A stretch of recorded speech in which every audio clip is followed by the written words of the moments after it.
Yes, good afternoon. Let me hope everybody is okay. This is a herd of Charolais. Charolais is a dual animal. It produces milk and as well it can produce the beef. Actually, for your information, Charolais is a very good animal which has a very good meat, actually world-class standard meat, and that is the marbled meat. When I talk about marbling, I'm looking at the meat that can definitely have fats within. You know, there is some parts that you're looking at, you people as you, that say I want them to cut for me in this position. What you're looking for is what we call the marbling. The meat with some fats, some muscles, such that the meat is soft and tasty. So basically, this is one of the animals that you would think about, the Charolais. But the challenge right now we do have, one is the tick challenge. And me, I don't call it a challenge, but I call it the mismanagement of the acaricides. All the acaricides might be good, but we who are using them, we don't know what we are using. We don't look at, we just look at they call it what? The market brand or the trade name, and we are not looking at the molecule or the content in that acaricide. Most of the time we find ourselves using the same drug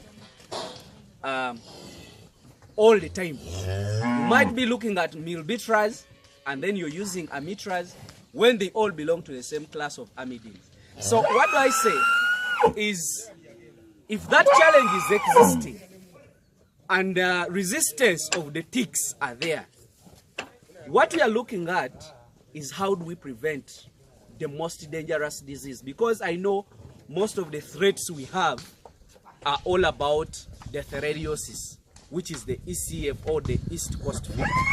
So today we are going to vaccinate for ECF, and we shall not have any challenge. The animals will stay the same, because we are not sure that if you spray, all the ticks will die because of the resistance. But if you have actually the biggest threat is vaccinated, then the rest of the diseases you can handle. And what you are going to do today is the ECF. The logic behind ECF, it's a live vaccine. That's why we can't use it when we have not given antibiotics. You get? So what happens, if you put in a live vaccine, the body will get scared and produce antibodies that are fighting the ECF or the protozoa. So the logic that will be behind that will be, whenever an animal is exposed to the tick, the body will produce more other antibodies.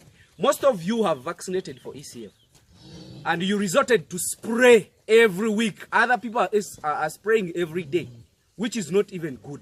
Remember, acaricide is a toxin, so you shouldn't apply all that toxicity to the animal all the time. You're giving it more other toxins because you don't want any tick to happen. A tick is not an issue. If you have vaccinated your animal for ECF, it's good even for the animal to have some ticks on it, because whenever, you know, we put in a live protozoa and the tick is putting in again live protozoa, that means if an animal is receiving more other protozoas, it is helping it to tease the body and produce more other antibodies. So this is what we are going to do. So after vaccination here, we shall not have a threat of ECF. We shall only have threat of these other diseases, like as you can see, anaplasmosis, you see babesiosis, and those are diseases that can be handled with any drugs that are available. So that means if you vaccinate for ECF and you vaccinate it well, it can be used to be a lifetime vaccine. How? By providing, actually, by the exposure of more other ticks to the animal. That will tease its body and it will definitely do a very good job.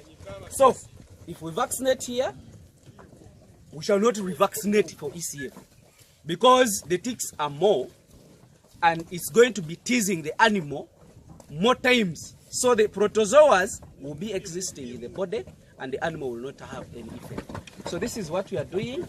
The industry now, if the vaccine for ECF is present, we shall not have